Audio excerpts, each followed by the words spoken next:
네, 반갑습니다. 오늘 초대해준 또 그리고 내 주변 옆에 친구, 가족을 향해서 한번 인사했으면 좋겠습니다. 메리 크리스마스. 와줘서 고마워 인사하겠습니다. 네, 크리스마스 콘서트에 이렇게 찾아와 주셔서 감사합니다. 저는 서창희 목사입니다. 저는 6살 아들과 4살 딸을 키우고 있습니다. 연말이 되면 저도 그렇고 여러분도 그렇고 많은 후회와 아쉬움에 사로잡히게 됩니다. 이제 와서 보니까 올 한 해 살아갈 때 좀 더 나은 선택을 할 수 있었고 또 다른 길을 택할 수 있지 않았을까 아쉬움에 사로잡히게 됩니다. 올해 제 아내가 저한테 제안을 했습니다. 운전하고 면허만 따고 있었었는데 이제 아이들을 유치원에 데려가야 되는데 자기가 직접 운전을 해서 등하원을 하겠다고 호기롭게 선포를 한 겁니다. 제가 타고 다니는 차가 스타렉스입니다. 조금 큰데 괜찮겠냐? 하나님이 함께 해주시면 할 수 있다고 이야기를 했습니다. 그래서 저는 이야기하면서 격려해 줬습니다. 하나님이 당신을 지켜주실 테니 걱정만 하지 말고 운전해보라고 격려했습니다. 올 한 해 계속해서 등원을 하고 있었는데 어느 날 급하게 전화가 와서 가보니까 제 차 오른쪽이 모두 다 찌그러져 있는 것을 보게 되었습니다. 하나님이 기도에 응답해 주셨습니다. 하나님이 제 아내는 지켜주셨는데 제 차는 지켜주시지 않았습니다. 왜 그때 운전하라고 했을까? 후회와 아쉬움이 많이 났습니다. 그래서 찌그러진 채로 올 한 해 계속해서 운전을 하고 있습니다. 연말은 이렇게 주변의 이야기를 들으면서 또 내 삶을 돌아보면서 후회와 아쉬움이 남게 되는 시간인 것 같습니다. 저희 교회에 네이버 웹툰에 근무하는 형제가 있습니다. 여러분이 지금 보고 있는 모든 웹소설은 이 형제가 검열하고 관리하고 편집을 합니다. 웹소설 부서에 있는데 제가 물었습니다. 요즘 어떤 소설이 인기니? 대답합니다. 목사님, 요즘 이야기는 늘 시간을 건드립니다. 시간을 건드려서 과거로 돌아가고 미래로 날아가고 그런다는 거예요. 그것을 장르물로 회귀물 이렇게 이야기한다는 이야기를 들었습니다. 여러 가지 인생의 상황들이 급하게 변화되다 보니까 내 인생이 과거에 다른 선택을 했으면 어땠을까? 오늘 변화되고 있는 속도가 너무 빨라서 삶의 어려움을 피하고 싶은 욕망이 시간을 건드리는 방식으로 나타나게 된다는 것입니다. 여러분이 많이 아는 드라마 재벌집 막내 아들, 이제 같은 이야기인 거 아시겠죠? 주인공이 과거로 돌아가서 이미 알고 있는 정보를 통해서 막대한 부를 차지하게 되는 것을 보게 됩니다. 왜 요즘 사람들 자꾸 과거를 보게 될까요? 왜 우리는 후회하게 될까요? 실제로 조사에 따르면 어린 아이들, 나이가 어린 사람들 절대 과거를 보지 않는다고 합니다. 그리고 아무것도 한 푼도 없는 가난한 사람들 절대 과거를 보지 않는다고 합니다. 그럼 요즘 누가 이렇게 과거를 보며 후회하고 아쉬워하느냐? 바로 저와 여러분 같은 사람이다. 송기령이라는 작가가 시대 예보라는 책에서 이렇게 이야기를 합니다. 제가 한번 읽어보겠습니다. 가진 것이 없어 미래를 보던 눈은 잃을 것이 생기자 현재를 보다가 격해진 경쟁에 성패가 갈리며 과거를 보기 시작한 것입니다. 우리가 아무것도 없었을 때는 뒤돌아보지 않았습니다. 그런데 잃을 것이 생기고 다른 길도 있었다는 것을 알게 되고 내가 이길 뿐만 아니라 내가 실패할 때도 있었다는 것을 알게 되면서 내가 도대체 왜 이런 결정을 했는지, 그리고 다른 결정을 하면 조금 더 나은 삶을 살 수 있지 않았을까? 점점 나이가 들수록 과거가 보이기 시작하는 것입니다. 그래서 실제로 사람이 불행한 것은 내가 가진 것이 없기 때문에 불행한 것이 아니라는 것을 이 작가가 이렇게 이어서 이야기합니다. 한번 들어보십시오. 사람은 가진 것이 없었을 때보다 자신이 갖고 있던 것이 대단한 것이 아니라는 사실을 깨달았을 때 더 슬퍼집니다. 여기 계신 분들 중에 오늘 이 크리스마스에 노숙인 분들처럼 극단적으로 어려운 분은 없을 거라 생각합니다. 이 추위에 내가 집이 없어서 내가 몸을 따뜻하게 녹일 곳이 없는 분들은 없을 거라 생각합니다. 그러나 그 사람 불쌍한 거 알지만 저와 여러분 모두 그 사람만큼이나 나도 인생 쉽지 않다, 나도 나름 불행한 삶을 살고 있다, 이런 것을 느낄 때가 참 많이 있다는 것입니다. 왜 그렇습니까? 우리는 뭔가 가지고 있긴 합니다. 학벌도 뭐 있고 재능도 조금 있고 돈도 조금 있습니다. 그런데 내가 가진 것만으로는 내 이 선택만으로 안정적인 자리에 아직 오지 못했고 이것으로 내년을 살아가려니 아직 충분치 않은 것 같으니까 점점 과거가 보이기 시작합니다. 다른 학과가 있지 않을까? 다른 직장이 있었지 않았을까? 다른 남자가 있지 않았을까? 과거를 돌아보게 된다는 것입니다. 우리의 이런 후회와 아쉬움에 대해서 세상은 두 가지 방법을 제시합니다. 첫 번째는 돌아가는 것입니다. 여러분 한번 생각해 보십시오. 돌아갈 수 있습니까? 저도 목사가 되기 전에 취업을 하고 싶은 금융기관이 있었습니다. 그 금융기관에 다니는 선배한테 나도 어떻게 하면 거기 갈 수 있냐고 물었습니다. 저를 너무 사랑한 선배가 저한테 사랑 어린 조언을 합니다. 창희야, 너 여기 들어오고 싶으면 너는 일단 서울대여야 하는데 너는 서울대가 아니니까 내가 지금 당장 해야 될 첫 번째 일은 다시 태어나는 일이야. 저한테 너무나 사랑스러운 조언을 해줘서 돌아갈 수 없다는 것을 냉철하게 알려주었습니다. 우린 돌아갈 수 없다는 것을 다 알고 있습니다. 두 번째 방법은 무엇입니까? 앞서가는 것입니다. 내가 이제 내년에 미리 준비하면 되지 않을까? 여러분, 올해는 미리 준비하지 않았습니까? 나 나름 미리 준비하고 예측한다고 여기까지 오지 않았습니까? 앞서가고 싶었지만 되지 않는다는 것을 우리도 알고 있다는 것입니다. 돌아갈 수도 없고 앞서갈 수도 없습니다. 내 후회스러운 인생을 어떻게 살아나갈 수 있을지 성경은 아쉬움으로 가득 찬 우리의 인생을 살아가는 다른 방법을 소개하고 있습니다. 제가 이렇게 이름을 붙여봤습니다. 성경이 제시하는 방법은 경험하기라는 것입니다. 경험하기가 뭐냐? 예수님과 경험을 주고받는 삶으로 하나님께서 우리 인생을 디자인하셨다는 것입니다. 보통 크리스마스가 되면 교회 다니는 사람들이 이렇게 교회로 오라고 이야기합니다. 왜 가냐 물어보니까 예수님이 태어나신 날이라고 합니다. 우리는 이상합니다. 어떻게 아기 예수님으로 태어나신 것을 뭐가 그렇게 좋다고 축하하려고 교회로 모이는지 교회 다니지 않는 사람들은 이상하게 생각합니다. 왜 예수님이 아기로 태어나신 것이 우리에게 기쁜 일일까요?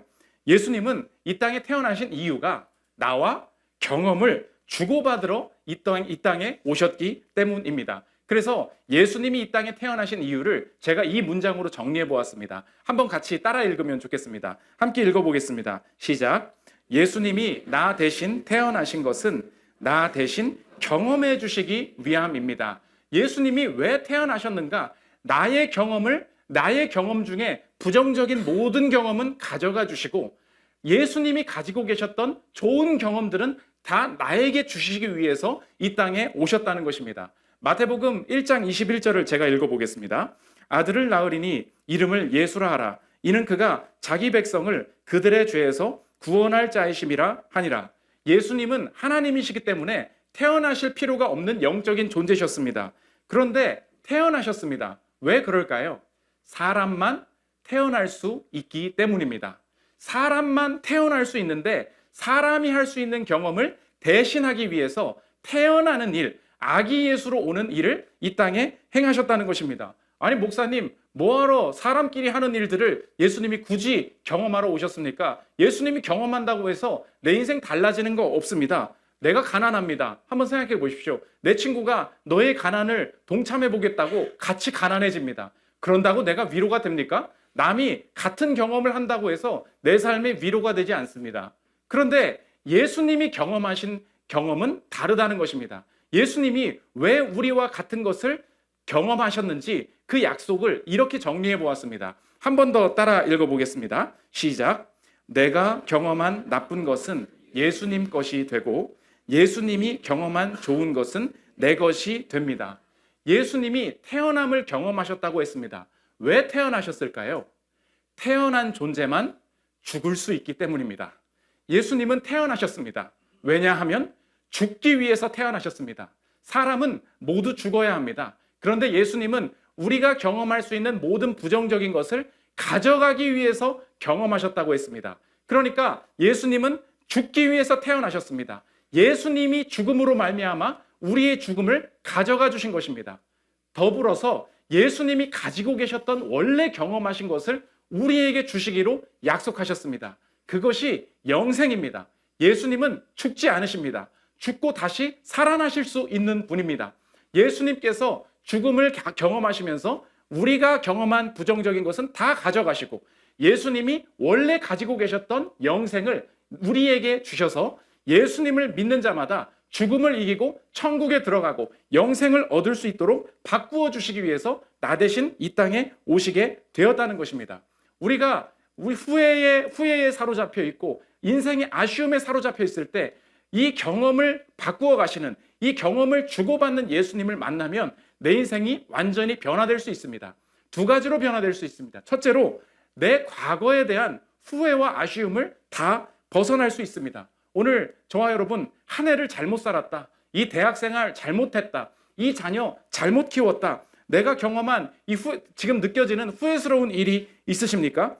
예수님께서 나의 부정적인 경험을 다 가져가셨다고 했습니다. 아니 목사님, 예수님 믿어도 내 지금 지난 나쁜 기억들, 내가 가난하고 취업에 떨어지고 자격증에 떨어지고 여자친구가 헤어졌던 일 다 그대로 있는데요. 맞습니다. 내 과거를 예수님께서 가져가실 때 내 과거는 그대로 있는데 신기하게 내 과거를 통하여서 부정적인 일이 생기고 내 인생에 불행해질 것들은 예수님이 모두 가져가셨다는 것입니다. 그러면 오늘 나는 이렇게 믿을 수 있습니다. 한 문장을 더 한번 따라해 보겠습니다. 함께 읽겠습니다. 시작. 예수님 안에서 내가 경험한 과거는 오직 나의 유익을 위해서만 쓰인다. 이것이 예수님이 우리에게 주시는 약속입니다. 저는 중고등학교 때를 가장 가난하게 자랐습니다. 모든 게 내 인생 가난하게 살았던 것이 다 유익이 되지 않을 것 같아서 대학에 들어가고 사회생활을 할 때 내가 돈이 없었다는 거, 내가 어렵게 자랐다는 것을 계속해서 숨기면서 살았습니다. 내가 왜 이런 방식으로 내 인생을 숨기며 살아야 되나 안타까워했습니다. 그런데 대학교 들어갔더니 이상한 일이 생깁니다. 다른 사람들은 친구들끼리 다 놀고 가는데 제 인생에 하나님께서 눈을 열어주셨습니다. 친구랑 같이 있는데 어떤 사람이 지금 가장 가난한지, 어떤 사람이 지금 돈이 가장 어려워서 힘들어하는지, 가난하고 병든 사람이 제 눈에 들어오기 시작했습니다. 제가 처절한 가난을 경험하고 자랐다 보니까 그 사람들을 볼 수 있는 눈이 열리게 된 것입니다. 그리고 나서 목사가 되었습니다. 부잣집에 태어나서 목사 됐으면 떵떵거리면서 큰일 날 뻔했습니다. 그런데 제가 목회를 해보니까 목사가 되고 나서 처음 보였던 사람들이 있습니다. 교회 안에 가장 돈 없는 사람, 가장 어려움 겪는 사람, 남들이 성도님들이 찾아와서 목사님 저 가난해요, 굳이 말하지 않는데도 제 눈에 보이기 시작했습니다. 그때 깨달았습니다. 내 과거는 다 숨겨야 되는 줄 알았습니다. 그런데 하나님이 저 목사 될 줄 알고 계셨습니다. 가난을 경험한 것이 절대 내 인생의 저주가 되지 않고 내 인생의 유익과 내 인생의 사명으로 변화될 수 있도록 사용하심을 제가 깨닫게 되었습니다. 우리 인생에 마지막에 경험해야 되는 죽음도 마찬가지입니다. 예수님 안에서는 이 죽음도 내 행복을 절대 가져갈 수 없다는 것입니다. 도널드 그레이 반하우스라는 목사님이 계십니다. 이 목사님이 안타까운 일을 겪으셨습니다. 자기 딸을 두고 사랑하는 아내가 먼저 일찍 세상을 떠나게 된 것입니다. 너무 안타까운 마음에 이 아내를 먼저 하늘로 보내고 장례를 치른 이후에 이 딸을 도대체 나 혼자 어떻게 키워야 되나 안타까운 마음을 가지고 차를 운전하면서 이 집으로 돌아오던 길이었습니다. 슬픔에 빠져 있으니까 운전이 빨리 되겠습니까? 그런데 옆에서 차가 빨리 안 가니까 뒤에 있던 영구이사 큰 트럭이 이 차를 추월하려고 쭉 옆을 차선을 비켜서 빨리 이 목사님의 차를 추월해 갑니다. 그러다 보니까 큰 이삿짐 트럭이 가다 보니까 이 차에 큰 그림자가 드리워지게 됩니다. 이 그림자가 덮이는 순간에 하나님께서 이 목사님한테 무언가를 깨닫게 하셨던 것 같습니다. 이 목사님이 딸에게 갑자기 물어보기 시작합니다. 장례를 마치고 오는 차 안에서 일어난 일입니다. 들어보십시오. 딸아, 차에 치이는 게 나을까? 아니면 트럭 그림자에 치이는 게 나을까? 당연히 그림자죠. 치워봐야 아무데도 다치지 않잖아요. 딸아이의 대답을 듣고 나서 그는 아이에게 이렇게 말했다. 맞아, 트럭이 아니라 그림자가 널 치었다면 넌 멀쩡할 거야. 엄마를 치고 지나간 것도 죽음의 그림자일 뿐이란다. 사실 엄마는 살아있어. 우리보다 더 잘 살고 있지. 2000년 전에 진짜 죽음의 트럭이 예수님을 치고 지나갔기 때문이야. 차에 깔려 으스러졌던 예수님 덕분에 우리를 덮칠 수 있는 건 그 그림자뿐이야. 게다가 그 그림자는 영광으로 들어가는 문 노릇을 한단다. 우린 그저 예수님을 믿기만 하면 돼. 우리가 경험하는 오늘날의 상실과 내 사랑하는 사람의 죽음조차도 결코 내 인생의 행복을 가로막을 수 없다는 확신을 하나님께서 주신 것입니다. 우리의 인생의 죽음도 나의 미래와 나의 미래의 행복을 절대 가로막을 수 없다는 그 고백을 우리나라의 한 뮤지션이 최근에 한 적이 있습니다. 악동 뮤지션의 이찬혁 군이 있지 않습니까? 이찬혁 군이 최근에 에러라는 앨범을 내서 마지막 트랙에 자신의 고백을 숨겨 놓았는데 그 트랙의 제목이 참 특이합니다. 제목이 이와 같습니다.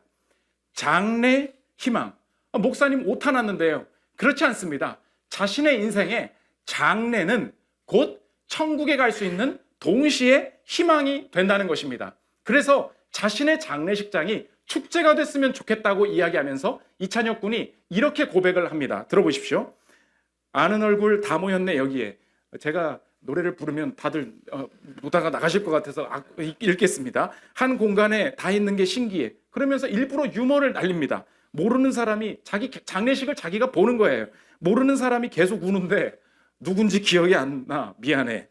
종종 상상했던 내 장례식엔 축하와 환호성 또 박수갈채가 있는 파티가 됐으면 했네.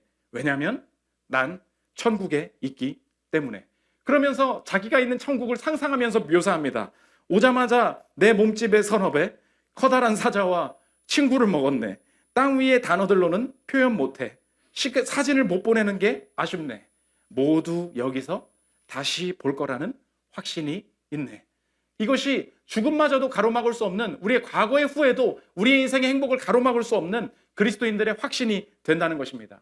마지막 두 번째, 우리는 이제 과거에 있어서도 후회하지 않습니다. 왜냐하면 이 모든 과거가 내 인생의 유익을 위해서만 사용될 수 있음을 예수님 안에서 믿기 때문입니다. 또 한 가지 마지막 확신이 뭐냐? 미래에 대한 두려움도 벗어날 수 있다는 것입니다. 우리 이제 내년에 어떻게 될까요? 내년에 어떻게 살아야 행복을 찾아 갈 수 있을까요?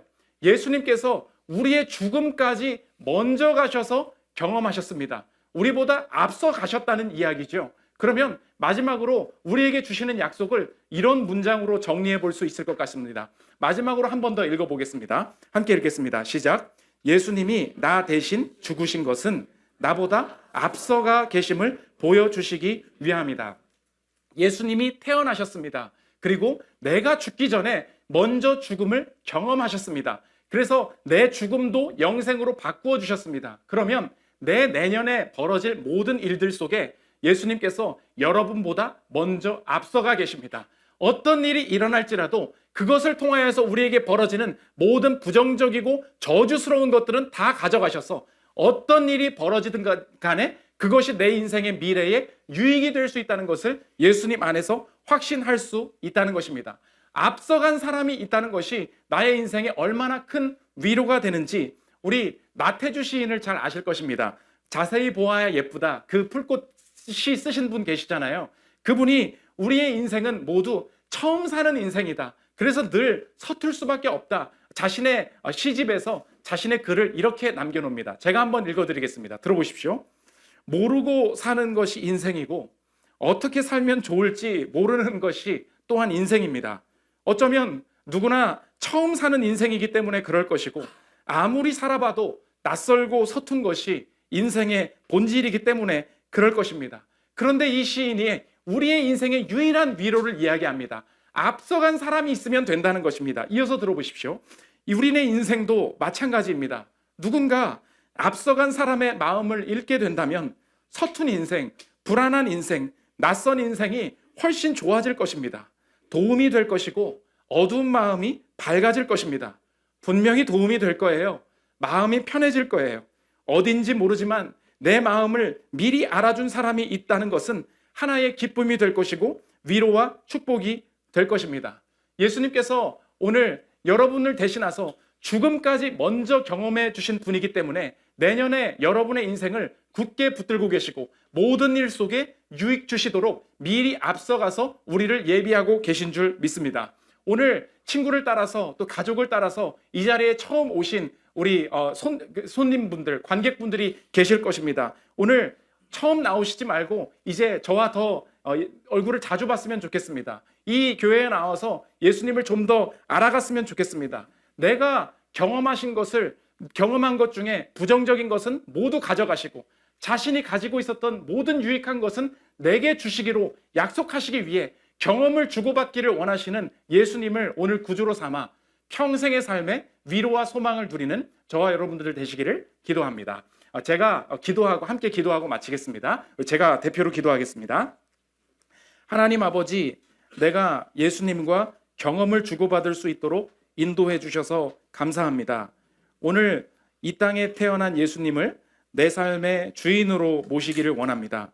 지금 제 마음에 들어와 주셔서 예수님과 경험을 주고받기 원합니다. 제가 경험한 나쁜 것은 모두 가져가 주소서. 죽음도 가져가 주소서. 대신 예수님이 경험하시는 것을 제게 주소서. 영생을 주소서. 생명을 주소서. 모든 경험한 일이 유익이 되게 하소서. 내 과거는 모두 나의 유익을 위해 쓰여짐을 믿게 하시고 내 미래에 예수님이 앞서가 계심을 믿고 내년에도 승리하게 하옵소서. 살아계신 예수님의 이름으로 기도합니다. 아멘.